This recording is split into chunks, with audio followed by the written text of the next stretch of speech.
So when you add all the autoimmune conditions together, it's the number one disease in America. Food can be the cause. It also can be the cure. So Mark, you made a list of three things that are common mistakes that people make when trying to get to the root of their autoimmune disease, whatever that might be, Hashimoto's, Graves' disease, whatever in that category, rheumatoid arthritis. So what are the three things big picture? And then let's talk about why autoimmune is so on the rise. You know, what's challenging about our current medical system is it, particularly around autoimmune disease, is there's a belief that there's no often cause that can be identified. And so what we have to do is shut off the immune system with powerful medication. Chemotherapy drugs like methotrexate or cyclosporin, immunosuppressive drugs they use in transplant cases with biologics, we call biologics, which are powerful suppressors of immune function that block TNF alpha and other mechanisms. And these drugs cost $30,000 to $50,000 a year, and they increase the risk of cancer, increase the risk of infection. So relying on medication as the only solution and piling more and more medications is usually what happens to people. And the disease can sometimes be kept in check, but it's not cured. And that leads to the second mistake, which is thinking that autoimmune disease is incurable.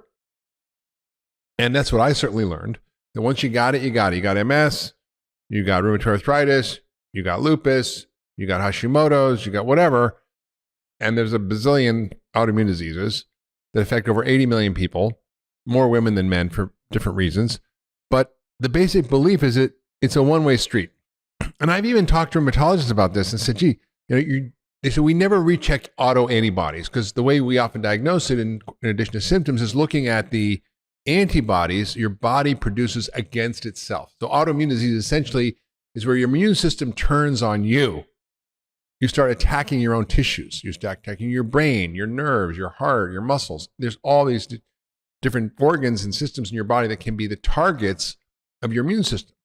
So it's almost like, it's kind of like things gone crazy in your body because you're all of a sudden don't recognize self.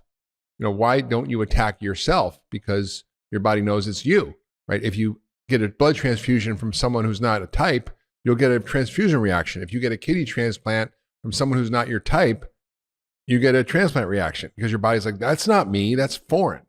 But all of a sudden your body's confused and goes, ooh, this joint or this brain or this liver or this kidney, whatever, is foreign. So I'm going to start attacking it to protect myself. The problem is that doctors never check the antibodies after they diagnose the disease because they say, oh, well, they never go down. And the answer is, yes, they never go down if you don't know what to do. In other words, if you don't know how to reverse it, if you don't know how to actually correct the autoimmune disease and deal with the root cause, then obviously you don't want to check them. So there's a sense that it's irreversible. And that leads to the third issue, which is the reason people think it's irreversible is that in medicine, we haven't been very effective at looking at the root causes of autoimmune disease, which are food, toxins, allergens, microbes, including the microbiome, which is a huge part of it, and stress. So in the absence of looking for those triggers of immune dysregulation, we just pour on more and more drugs to shut off the immune system.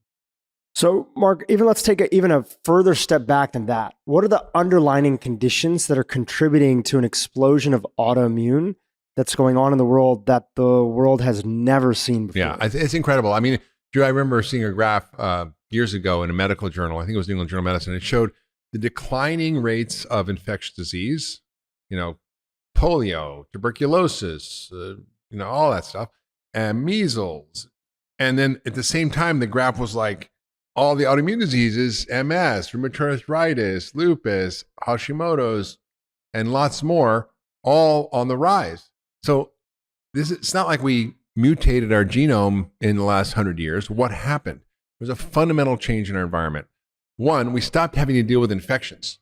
So here's an interesting example. In Sardinia, there's a beautiful book called The Epidemic of Absence, which is the absence of healthy gut flora and the absence of the microbes in our gut that keep us healthy, but also the absence of things that we had to deal with before. So historically, we were like, cavemen, and then we were hunter-gatherers, and, not exactly the most hygienic things. There wasn't hand sanitizer at every counter like there is now. And our modern version of hygienic. Yeah. So there's this whole concept of this hygiene hypothesis where we've over-sanitized our life. And in Sardinia, they had a particular adaptation to malaria, which allowed them to not suffer the consequences of malaria. But it turned out that protective mechanism against malaria also left them predisposed to MS. So they have high rates of MS. Even sickle cell trait is a trait that if you have one copy of the sickle cell gene, you are very resistant to malaria. But if you have two copies, you're kind of in bad shape. But sickle cell protected you also against malaria. So there were adaptations that we had to deal with all these infections, parasites, worms. I mean, we lived with all this stuff. And all of a sudden the immune system's like, I don't know, I don't know what to do. I'm going to go find something else to attack, right? That's part of that. So the hygiene hypothesis is really essential to this. So what's happened is our diet's radically changed. So when our diet changes, it's way more inflammatory. It's highly processed. Sugar drives inflammation, but also the quality of the food that we're eating has changed. So, I was in Sardinia last summer, and they had this grano capelli, which is this ancient form of wheat. Now we eat mostly dwarf wheat, which is hybridized wheat that has high levels of gliadin protein, super starch, and glyphosate, which destroys your microbiome. So you're getting like a triple whammy. You're feeding tons of sugar into your gut. You're getting glyphosate, which destroys your microbiome, and you're getting all these additional gliadin or gluten proteins that are more likely to cause inflammatory responses. So you've got the quality decreasing in our diet. You've got processing increasing. You've got increasing antigens in our diet that are from, like I said, from, for example, the wheat that we're eating, which is highly antigenic with these extra gliadin antibodies. And then on top of that, we've flooded our society with antibiotics. There's about 37 or 38 million pounds of antibiotics used every year. In America, 29 million are used for animals, not for treating infection, but to prevent disease because of overcrowding and bad conditions and so forth. So, and that leads to overexposure to antibiotics, which destroys our microbiome. And then, of course, breastfeeding has been an issue. And so we end up with lots of problems with a decrease in breastfeeding. And that is important in regulating and developing the immune system of the baby. And then we have this flood of C-sections. Up to a third of all births are now C-sections, which prevents you from going through the birth canal and colonizing your gut. And on top of that, even if you did colonize your gut, the mother's probably taking antibiotics, which kills off a keystone species that we've talked about in the podcast called Bifidobacterium infantis. And this particular bacteria is critical for regulating and developing the immune system in babies. So even when a baby is being born vaginally, which is good because it imbibes the vaginal flora, which colonizes their gut and helps them stay healthy and helps them develop their immune system, the mother's most likely had antibiotics in her life. And there probably aren't too many Americans and humans on the planet left who have not had antibiotics at some point in their life. And antibiotics are particularly toxic to a particular bacteria, this keystone species called Bifidobacterium infantis. And what's fascinating, this is really amazing to me, is that breast milk, 25% of the calories in breast milk are not available to the baby. So why would nature / God, goddess, the divine, or whatever, put 25% of energy in breast milk that the baby can't even use?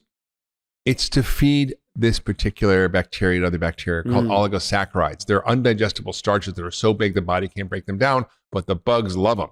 And so I encourage, women to, when they're having babies, to actually take this Bifidobacterium infantis, and also for the babies once they're born to start taking it, because even the mothers are likely to have had killed off their species because of all the antibiotics. So we've got increasing stress, which it's just because our society is just so connected, stressful. You could be living in a little village somewhere in a town and never know what's going on in the world and everything's good. Now, every second, you know what's happening everywhere. And it's kind of stressful, like the war that's going on now in Ukraine. It's our bodies just register that, and it's not good. And stress causes an immune breakdown. And then lastly, there's been 80,000 new toxins and chemicals that have been introduced into our environment since the 1900s, and many of them are toxic. And so there's a whole there's a whole phenomena of research going on about what we call autogens. We talked about obesogens, toxic chemicals that make you gain weight. These are autogens. These are autoimmune triggering toxins. So I just tell you a quick case of a patient I had years ago at Canyon Ranch who had ulcerative colitis, and he was like wasting away. His stomach was just a mess. He tried everything. I did all my functional medicine tricks on him. Nothing worked. And I'm like, what is going on? I'm like, so go back to basic principles. What could be a trigger? What it could be pissing off his system? So I did a heavy metal test on him, and he had extremely high levels of mercury. We chelated out all the mercury, and boom, his gut got better, and he was better. So I think we often miss the obvious things we can do. And there's been many books written about the role of toxins. So there's a lot of things we can do to identify what's going on. Even when you have a microbiome problem in the gut, that leads to increased allergens, which also can be inflammatory and lead to autoimmune disease. So we are, from a functional medicine perspective, we are so good at this. And I just tell you a little anecdote about, well, it's not an anecdote, it's a published study from the Cleveland Clinic, where we had our rheumatologists who were collaborating with the top, this is, I think, the number 2 rheumatology department in the world. These are top doctors compared to our functional medicine doctors, which are good. And so we compared our autoimmune patients with their autoimmune patients. We matched them, and we saw who did better.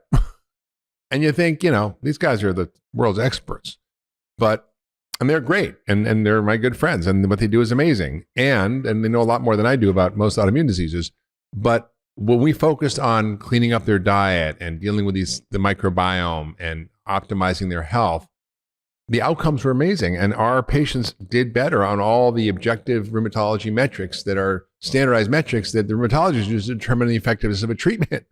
So it's like, and the thing is, we didn't actually do the study. We gave them our data. So they did it. The rheumatology department analyzed the data and wrote up the study. And I obviously helped edit it and published it, but it was like, wow, okay. And so then I think it starts to get their attention, and they start to realize that, there's something more we can do for our patients. And I remember I had one patient was dealing with a lot of inflammatory stuff, and we thought maybe autoimmune, and she saw this rheumatologist in California at Cedars-Sinai. And, she's like, would you mind talking to my doctor? And when I get these requests, I'm like, sure, of course I'll talk to your doctor. And in the back of my mind, I'm going, this is going to be a conversation. It's not going to be fun. And they're going to be resistant to what I'm saying. And they're going to, be a little bit standoffish and blah, blah, blah. So I get on the phone with this guy. It's like, Dr. Hyman, I've been using all your anti-inflammatory diet with my rheumatology patients. And you know what? The results are amazing. I'm like, oh God, thank God someone gets it, So I think things are changing. You were talking about toxins and saying we have to look at the obvious things, but the thing about mercury in that instance is that that's not obvious to a lot of people. So just help them understand, not that everybody who has autoimmune is dealing with toxins as the primary driver, right? There are people, in fact, Terry Walls in the Walls Protocol, she's been on your podcast before and says that a big contributor of her autoimmune condition, MS, she feels was living on a farm as a young kid and basically bathing in pesticides on a regular basis. So how is it that something like mercury or toxins can encourage autoimmune to take place in the body? Yeah. I'm going to explain that in a minute, but I want to just back up for a little bit, because the fundamental principle of functional medicine is this. Just because you know the name of your disease doesn't mean you know what's wrong with you. You have MS, you have rheumatoid arthritis, you have psoriatic arthritis. It doesn't mean you know what's wrong with you, because you could have 10 people with psoriatic arthritis or MS or rheumatoid arthritis, which have 10 different causes and need 10 different treatments. So even though the end result is the same, one might be caused by excessive toxins, one might be caused by gluten, one might be caused by leaky gut and microbiome problems, one might be caused by some latent infection that confuses the immune system to attack itself. So there's really important sort of framework of what I'm saying about this particular case or this patient doesn't necessarily apply to all patients, right? With autoimmune disease, it's very specific. So we'll talk about toxins. Here's the problem. We're all loaded with toxins. I'm on the board of the environmental working group, and they did a number of studies. They did the 10 baby study where they looked at the umbilical cord blood of newborn babies before they even took their first breath. And there were 287 known toxins in there, 210 of which were neurotoxic, including phthalates, PCBs, heavy metals, flame retardants, dioxin, DDT, stuff that's been banned for 50 years, still float around and are in us. And there's another study where they did fat biopsy, where they looked, if you get a tummy tuck or you get a breast reduction or you get something, and liposuction, and they'll send that off to the lab. And they did a study where they found that every one of us is basically a cesspool of toxins, and dioxin, again, things like DDT, PCBs, phthalates. And so all of us have a background level of these toxins. The challenge comes when they sort of overwhelm our system. And so I'm always focused every day on how do I continually activate my detox system through the foods I eat. I upgrade my diet through broccoli and the collard, cabbage, kale, the brassica family, onions and garlic, a lot of herbs and spices. I use things like high fibers and soluble fibers help bind toxins in my gut. Sauna therapy, hot and cold therapy, upregulate glutathione with supplements like N-acetylcysteine. So I do a lot of things to actually constantly help my body eliminate this stuff. But it's just there. So it's important to think, okay, well, if I have an autoimmune disease, it's one of the things I have to check for. And there are ways to check. You look at heavy metal testing, and again, most doctors will not check heavy metals, or if they do, they'll just take whole blood, which can be helpful if you're constantly eating something like tuna. But if you haven't eaten tuna for 6 months, but you ate tuna for the 10 years before every day, it wouldn't show up because your body clears it and it stores it in your tissues and your organs and your brain. And so you have to do a challenge test. There are also tests you can look at for toxins, the urinary markers. So we do often for people who come in who have high risk diseases that are toxin related, like autoimmune or like for example, Parkinson's disease. I'll look at urinary levels of pesticides and phthalates and BPA and various toxins. You can also actually look for other toxins in the urine that are excreted, that are metabolic toxins that you can tell that are occurring. And then you also can look at actually your immune response to toxins. So we do a whole panel of tests in our clinic that looks at antibodies to a whole slew of toxins, metals, pesticides, chemicals, all the stuff we're exposed to. And we can see if somebody's immune system is starting to get really pissed off about these things. So there's a lot of tests we can do to look at these things and help determine whether they're playing a role or not. And you don't always know. Like if I see someone with a high level of mercury or whatever compound, I'll get rid of it, assuming that it's going to help. But until we get rid of it, we don't actually know if it's going to help or not, because it may be 3 other things. And often there's 3 or 4 or 5 things that are going wrong that you have to all deal with. One of the things that functional medicine is really good at is kind of like catching autoimmune-like behavior in the body before it really has the full-blown diagnosis of autoimmunity. And maybe that might be lupus or Hashimoto's or that. What are some of the tests or methods that you've practiced, or that the doctors at the Ultra Wellness Center, Cleveland Clinic, other functional medicine doctors that are out there, that if somebody's they're starting to like quack like a duck, they're starting to walk like a duck, but they're in that subclinical range where they don't have a diagnosis yet, but they're on their way. How do you detect that early autoimmune activity in the body? Yeah, it's interesting. We talk about prediabetes and prehypertension. I mean, now we talk about pre-autoimmune disease, but it's all nonsense. There's a continuum of disease from super optimal health all the way to full-blown end-stage disease. Most doctors will not take care of someone until they actually have crossed that line to a full-blown diagnosable disease. Which is like, you're finally bad enough, I can do something with you. Yeah. Like, well, doctor, my ANA or this antibody is high. What do I do? Oh, nothing. It's just come back if you're sick, And when I see those things, and my radar goes off, I'm like, this person's heading for trouble. And before you ask, what are the conditions that have changed that allow people to kind of end up with autoimmune disease? And I can tell you, it's not universal, but the stories I hear with people who get autoimmune is so common. And usually they happen in like 30s and 40s. But, what I often see is a story of C-section, not breastfed, early antibiotics, maybe colic, maybe eczema, maybe allergies, irritable bowel syndrome, and then, boom, autoimmune disease. So it's a lead up of decades of dysfunction with the gut microbiome and with food and with all kinds of stuff that leads to a full-blown autoimmune disease. It's not like a lot of them were like healthy one day and like everything was going great, and then they woke up one morning and snap, there was an autoimmune condition. Now, sometimes that can happen. For example, if you get Lyme disease, these are things that can show up as autoimmune. If you just Google, on PubMed, the National Library of Medicine, autoimmune disease or Lyme disease, an autoimmune disease, you'll come up with a whole slew of articles that connect the dots. But how many rheumatologists are actually looking for that? They should, and many good ones do. But how many rheumatologists actually check your poop? I would probably say close to none. But it's probably the most important thing to look at. They might check gluten antibodies if they're thoughtful, but often not. And the truth is, if you and this was a paper written, I don't know, 15 years ago or something in the New England Journal of Medicine that I read, where they looked at celiac disease and all the conditions it caused. It was like 50 different diseases that it causes. So you could have rheumatoid arthritis, you could have lupus, you could have MS, you could have all these labels, but in actual fact, you're celiac. And getting rid of the gluten will fix all these downstream problems. Going back to your opening, you said women are more likely to get autoimmune conditions than men. What are some of the factors that play into that? Honestly, Drew, I don't think we really know. It could be hormonal. It could be some genetic factor on the X chromosomes. I don't think we really know. I think there's some theories about it, but I don't think we really know. There's a couple prominent functional medicine practitioners, both women, Dr. Amy Myers, as well as Dr. Isabella Wentz, who's a pharmacist and a functional medicine practitioner. And both of them extensively write and have both suffered from different autoimmune conditions. Isabella Wentz had Hashimoto's, and Amy Myers, I believe, had Graves' disease, was the autoimmune condition that she had.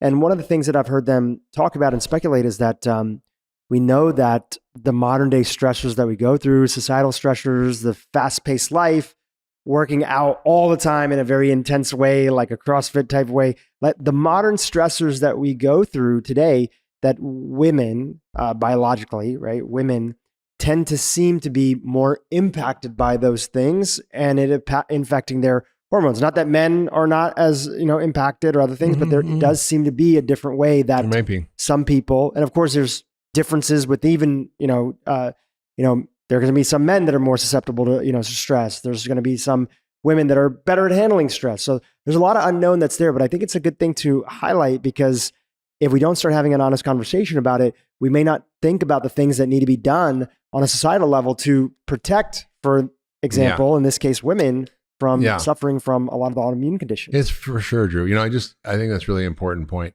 And I think there's more and more investigation about the differences between men and women. I mean, the government finally mandated that scientists who are doing basic science research have to use female rats or female mice too, not just male, which is kind of amazing. That until Bernadine Healy, who was the head of the National Institute of Health for a while, back in I think the 80s, said, "Hey, there's no research on women. We need to start research on women." She started the Women's Health Initiative, which is $1 billion study to actually see how women are different. And so now there's changing research to incorporate women. And just rolling back a little bit about this pre-autoimmune disease, I actually had pre-autoimmune disease. Talk about it. Yeah, we want to hear about it. I had chronic fatigue syndrome and I had mercury poisoning.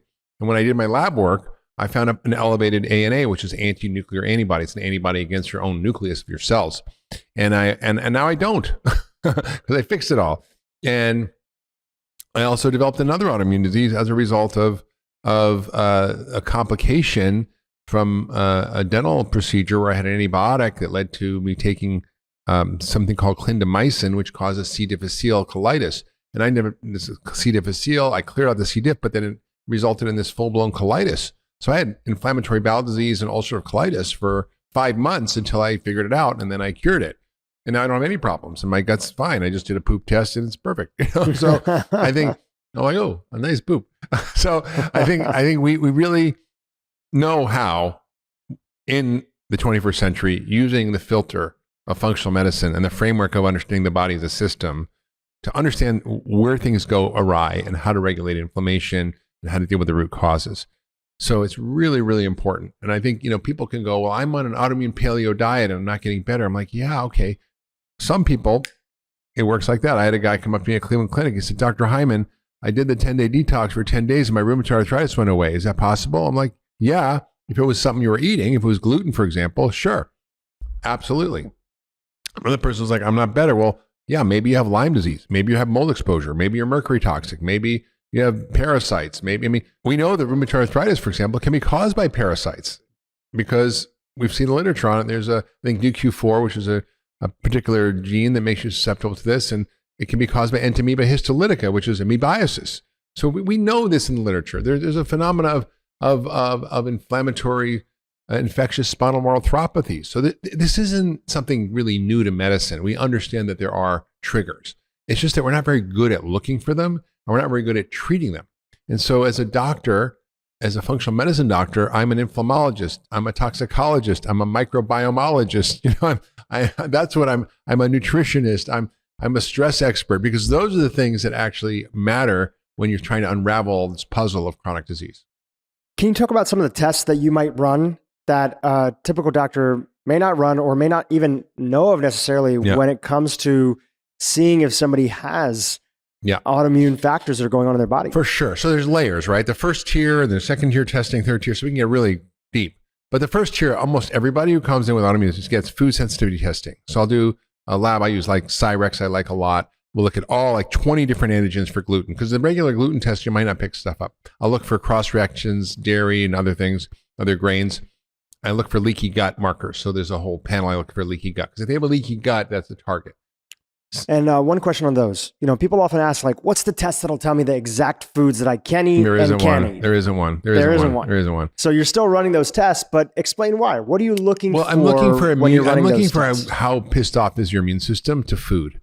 Because if it's really pissed off to a lot of different foods, it means you have a leaky gut. A leaky gut is a core pathology that happens and drives so much autoimmune disease. And what that means is the barrier between you and the outside world is broken. I mean, basically, you think of your intestinal tract, it's a tube that's outside of you, from your mouth to your anus. It's like a closed tube. And you put pounds of foreign stuff in there every day, and your body has to go, oh, what do I do with it? And I'll break it down, and I'll absorb the good stuff, and I'll poop out the bad stuff. So there's no foreign molecules that should be absorbed into your body. No bacterial toxins, no food proteins. I mean, why when you eat a piece of chicken, you don't become a chicken, right? Because your body takes the chickenness out of it. It breaks it down into all its component parts through digestive enzymes and the whole process of digestion. And you get amino acids, and you get sugars, and you get, free fatty acids, and you get really different basic raw materials. So it's like a recycling plant. Basically, you take all the stuff, you deconstruct it, and then you can take a plastic bottle and turn it into a Patagonia sweater, right? So fine. But like, how do you get back? So their body does that. But when the gut is damaged, and gluten is the biggest damager, toxins are damaging, infections can damage it. Stress itself can cause a leaky gut. I mean, they've studied, for example, forced marched young soldiers who are 18, 20 years old, were healthy guys, put them on a forced march overnight, and in the morning they all had leaky gut, and their thyroid's suppressed, and their testosterone suppressed, and all these other things are happening. So stress can also be a factor. So I really look at food sensitivities. I'll look at celiac panel testing aggressively. I will always check vitamin D, because that plays a role. And then I always check poop. I always do a stool analysis, and I want to look at a whole cast of things in there. I look at inflammation, digestion, what the balance of flora is, whether there's parasite. I just look at the whole thing. Another test I often do is a heavy metal challenge test, like a urine toxic element test, where I'll give people a chelator, DMSA, and then check their urine for 6 hours and see what's going on. So between looking at their sort of nutritional status, their poop status, their toxic load, food sensitivities, leaky gut, that for me is the basic starting point. Then I might start to go down deeper and do a mold analysis by mold antibodies, looking at mycotoxins in the urine. I might look at infections. Maybe I'll look at tick-borne illnesses, viruses, start to sort of dig a little deeper. Might even go looking at urinary toxic loads people have. So I'll look at a lot of different things depending on their story. If they say, well, I never ate fish in my entire life and I don't have fillings, I probably won't check their mercury, but I might check their lead. Like, I grew up in an old house, and, I ate paint chips because they were yummy. So I mean, God, I had a woman the other day. I just never seen such a high lead level in my entire life. And she had autoimmune disease, and she was really sick. And so we've been working on getting rid of that.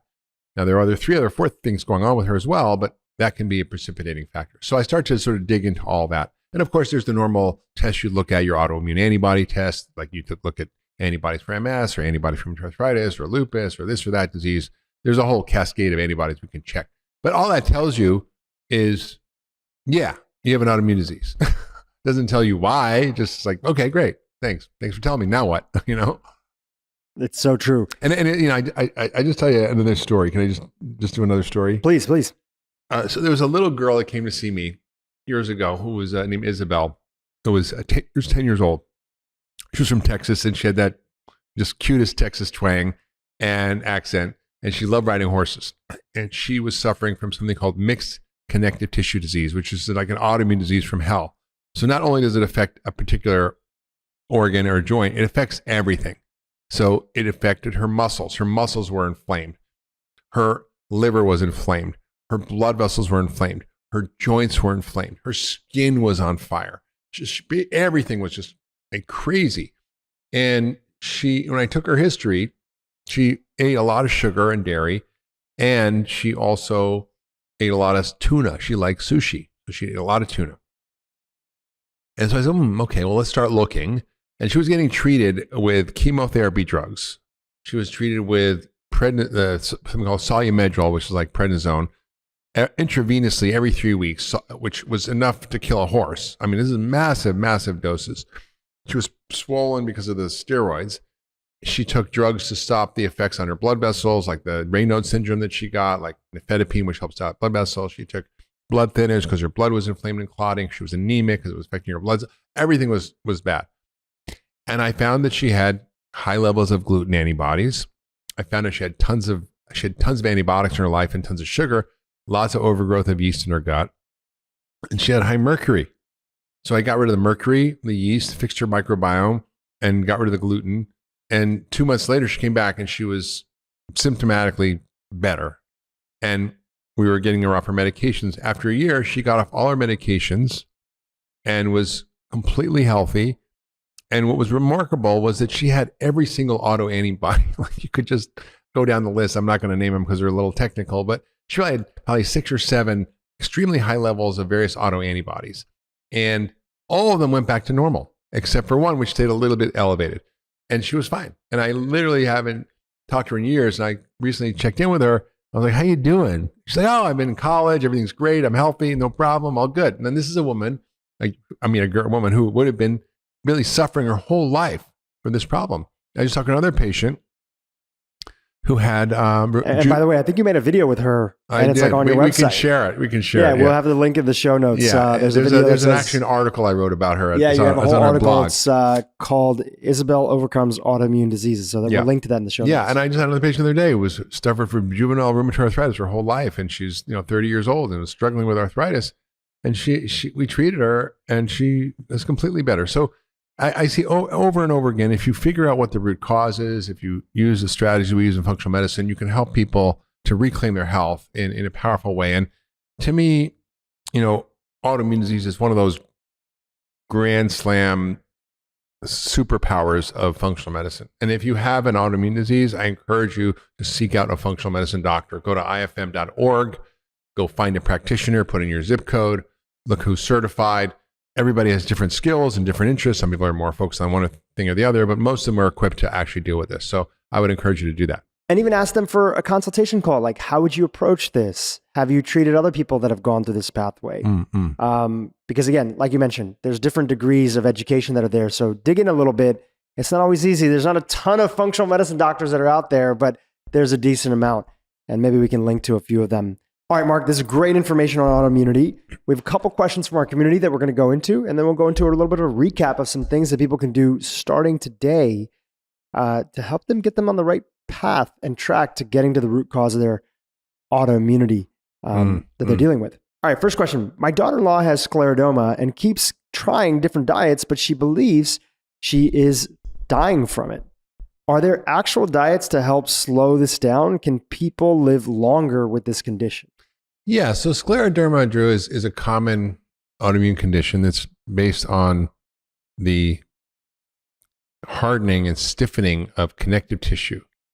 So basically your skin gets tight, your esophagus gets tight, and everything starts to stiffen, and you're like the stiff man, and it's inflamed.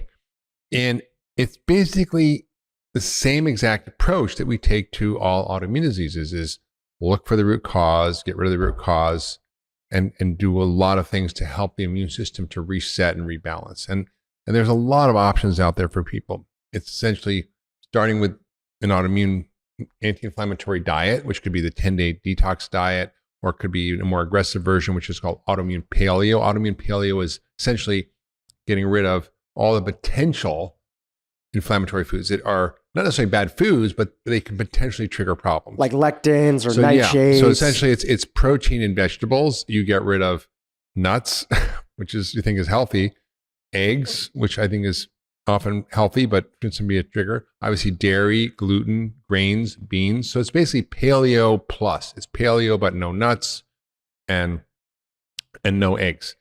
And that can be, and also no nightshades, which can be very inflammatory. So tomatoes, peppers, eggplant, so forth, potatoes. That's a good place to start. Then working on your gut is really important. Probiotics, anti-inflammatory foods, getting omega-3 fats in, making sure your levels of nutrients are at the optimal level, dealing with stress, exercise, all those things help. And I had a patient who was a doctor who had really bad scleroderma. And she came to see me, and a lot of my patients are doctors, by the way. And she really did the program and got so much better, and her scleroderma halted and even reversed. So, yes, the answer is yes. If you understand what's underneath all these diseases, you can really fix them. Yeah, and one thing I'll add to that, you've had Dr. Terry Walls on your show, and she also talks about how she used the principles of functional medicine to take some of the autoimmune paleo stuff and go even a step deeper. And two things that she shared, and I really recommend everybody go watch that episode. We have a couple episodes with her. We'll link to it in the show notes. She recommended that she was doing pretty good. She saw a pretty strong reduction in her symptoms, but she really kind of hit a floor where she wasn't getting any better. And she started bringing in two things that was a game changer for her. Organ meats? It was organ meats was number one. And then it was making sure that every day she ramped up slowly to having about 9 cups of vegetables. Yeah. So it's not only what you don't eat, it's what you actually eat. Right. Because sometimes people go on a paleo diet, right? And they end up restricting so many things and they're limited because they react to a lot of stuff. No. But slowly ramping up, which it takes some time. You don't want to start off right away. And she's got a whole process of going into it. Yeah. So that's where, these layers of how people combine things and share their experiences is very unique because they can be the missing ingredient. It's true. And so just as food can be the cause, it also can be the cure. And within plant foods are these phytochemicals. There's 25,000 of them, and many of them are anti-inflammatory, medicinal, reparative, fix the gut, the microbiome, prebiotics, probiotics. I mean, it's amazing what you can eat. So for her, she really breaks down the food into a number of categories, right? Brassica family, which is all the collard, kale, cabbage. The garlic and onions family, really important components with sulfur, detoxifying compounds, quercetin, and other anti-inflammatory compounds. Mushrooms, which are full of these immune modulating polysaccharides that are anti-cancer, but also help the immune system. And also pre and probiotic foods to help the microbiome, like sauerkraut and various kinds of prebiotic foods like artichokes, or just some artichokes, or asparagus, or plantains and other foods. So there's a way to actually use food as pharmacology. It's not just, oh yeah, food is medicine and it's kind of cool. If you eat healthy food, you'll be healthy. No. There are specific components in different foods that regulate different biological pathways, and you can optimize those by choosing to eat those foods. And that's what I do when I go to a grocery store. I'm thinking in my head, okay, where am I going to get my drugs? I'm like, oh, artichokes. Okay, that has prebiotic fibers, it's good microbiome, but it also has these special compounds that are detoxifying for my liver. Or, oh, gee, I'm going to have these shiitake mushrooms because they have the polysaccharides that are helping my immune system in cancer. And oh, maitake, that's really good for cancer too. I'm going to have that. So I kind of go through, I'm going to get this really good high oleic olive oil, which has got oleic acid, and also these olive polyphenols, which are extremely anti-inflammatory and help my heart. So I'm constantly like looking at the grocery store like a drugstore. And that's, I think, that's why I called the podcast The Doctor's Pharmacy with an F. All right, Mark, here's the next question from our audience member. They're asking, they have a history of Hashimoto's in their family and thyroid issues, but their doctor isn't running their thyroid antibodies. And they want to know, what I'm assuming from this question is, what really should be the complete test, and how much do you pay attention to things like thyroid antibodies? Yeah. So typically as doctors, we're trained, all you do to track thyroid disease is check TSH, which is the thyroid stimulating hormone. If it's low, it means you're hyper. If it's high, it means you're hypo. And if those show up, then you go further to the next level testing, which is looking at antibodies. But here's the trick. A lot of people walk around with subclinical hypothyroidism, where it's very kind of minor, but has real significant clinical effects. And large data sets have shown that it increases your risk of death and heart attacks. And subclinical hypothyroidism isn't really subclinical. It just means it's not severe, but you can still have depression, fatigue, weight gain, cholesterol issues, skin problems, hair loss, constipation, fluid retention. I mean, all the hypothyroid symptoms. So, and we also know that even if your TSH is, quote, normal, and by the way, the range used to be 0.5 to 5. And so doctors wouldn't even start thinking about looking at anything until it was over 5. Well, the American College of Endocrinology came out with a new guideline saying, no, it should be 3 or 3.5, right? But what is optimal? Is 3 optimal? No, it's probably 1, or maybe around between 1 and 2, or maybe a little less. So I always check antibodies along with free T3 and free T4, thyroid peroxidase and antithyroglobulin antibodies. Because many, many times I've seen, quote, normal thyroid tests, like normal TSH, normal T3, T4, and very high antibodies. And these people are having clinical symptoms if you pay enough attention. And even in, looking at how we're doing things now, 1 in 10 men and 1 in 5 women have thyroid problems or hypothyroid. And half of them are not diagnosed. And the ones who are diagnosed are not adequately treated because they just give them T4, which is the preformed, it's the precursor for the actual important thyroid hormone, which is T3. They give them T4, like Synthroid. That's not okay. So I wrote a book years ago as an ebook called The Ultra Thyroid Solution. We'll link to it. And I go through everything in there, what causes hypothyroidism, what tests you should do, what nutrients you need, what foods you should eat, what supplements to take, and how to get to the root cause of it. Because it's often missed, and it's tragic because it's like a miracle. It's like one of my favorite magic tricks when someone comes in and they have this and that. Oh, just take a load of this thyroid, and they're like, boom! It's like light goes on, and they feel great. So you've also done a lot of really good episodes with practitioners who've had autoimmune diseases themselves. Yes. Doctors themselves. Yes. Who went on really long journeys. Yeah. And we'll link to those as well. For sure. All right, Mark, next question from our community member. What is on the cutting edge when it comes to getting to the root of autoimmune issues? And are there any emerging technologies that you're super excited about? Yeah, so much, Drew. It's so exciting to be a doctor right now.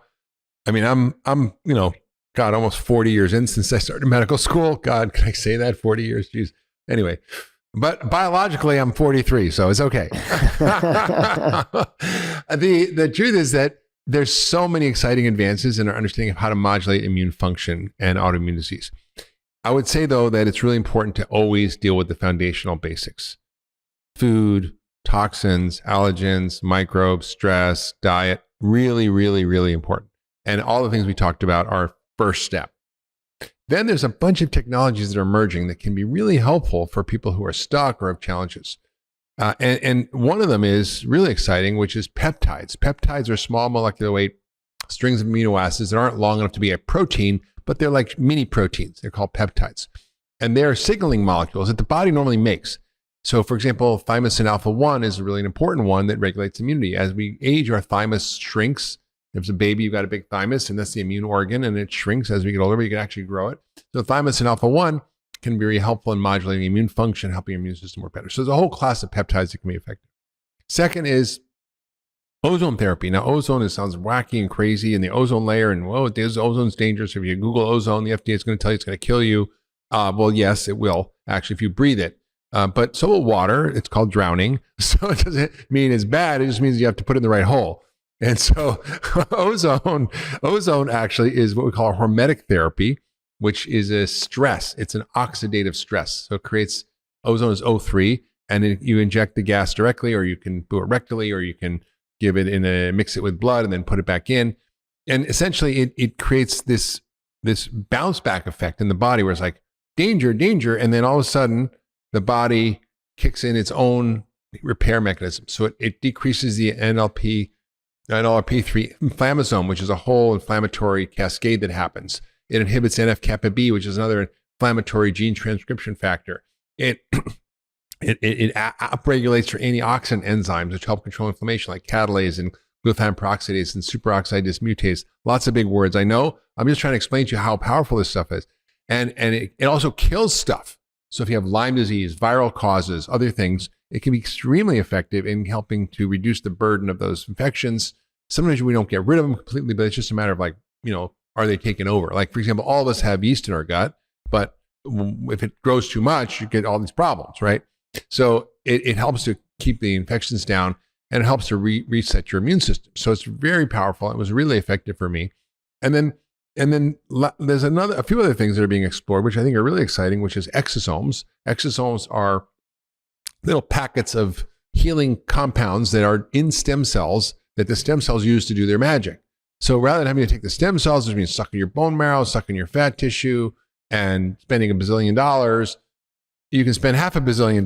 It's still expensive, but it's like probably a tenth the price of stem cells, and actually get these grown in a lab, purified and extracted, and you can take billions of these and inject them into your vein or into different areas of your body, and they help to reset the immune system. They can be very, very effective. So exosomes really help to modulate my immune system, and I got dramatically better from the ulcerative colitis symptoms. And I was doing other things too, but it was part of the solution. And of course, people are using stem cells. So often there's stem cell treatments for autoimmune disease. So there's a lot of stuff coming down the pike. It's very exciting. And lastly, there's a procedure that we've been doing a long time in medicine called plasmapheresis. So there's really fascinating advances in understanding how there's compounds floating around in our blood that actually cause inflammation, that make us age, that we can actually do something about. So plasmapheresis is this technology that is being used now for this purpose, for autoimmune disease, inflammatory issues. It has been in the past, like it is something we do, but it's coming up as a new treatment for autoimmune disease.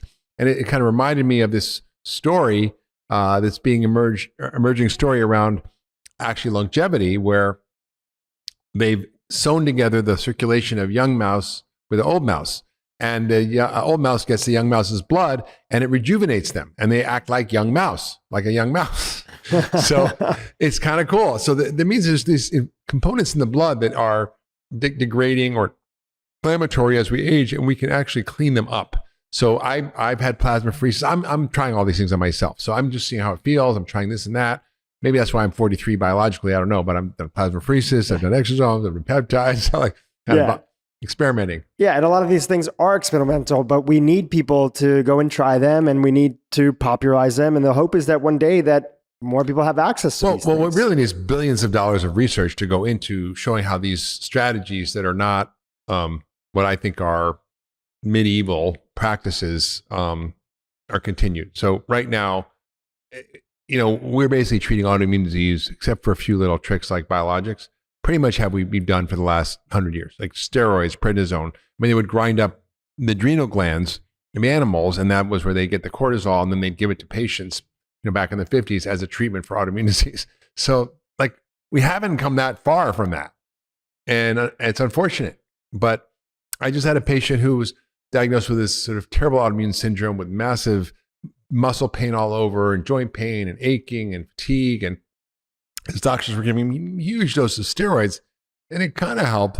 But I sent him to get treatment with plasmapheresis and exosomes and ozone, and it just was like a miracle. He dramatically got better. Yeah. So I think we have to kind of look at, what are the first steps we can do? The things that I just mentioned are, what's down the road, what's coming, what's available. Right now, unfortunately, they're very expensive, but I think this all will get sorted out as we begin to figure this out. Because think about it, if you can take a treatment for $10,000 and get rid of your autoimmune disease, or you have to take a drug that costs $50,000 a year for the next 50 years, like, what do you think we should be paying for, right? Right now, we pay for the drug for 20, 30, 40, 50 years, but we don't pay for these other things, which are short-term a little expensive, but actually in the long term, save a ton of money. Right. And as they continue to get more attention, maybe even a little bit of research through spreading awareness, who knows what becomes available to folks. So Mark, I think this is a great opportunity to do a little bit of a recap of some of the top things that you think people can be thinking about. We covered a lot of different stuff, but you had 3 things at the beginning of the podcast that you shared when it comes to the top 3 mistakes people make when trying to heal their autoimmune disease. So let's do a little bit of a recap on those 3 things. Well, the first is thinking that drugs are the only solution, that immune suppressants, steroids, biologics, chemo drugs are the answer. They're not. They're a stopgap if you need them. They can save your life if it's really bad. I'm not opposed to using them in the right circumstance, but it ain't the answer. The second is believing that once you got it, it's a lifelong sentence. It's not. And third, it's complete missing of the root cause analysis for autoimmune disease. And that's what functional medicine is. It's a system of thinking about how to navigate the landscape of disease by addressing the root causes and getting rid of them, and identifying the ingredients for optimizing health and immune function that we're missing and adding those in. So when you do that, it sounds pretty simple, and it is quite simple in concept.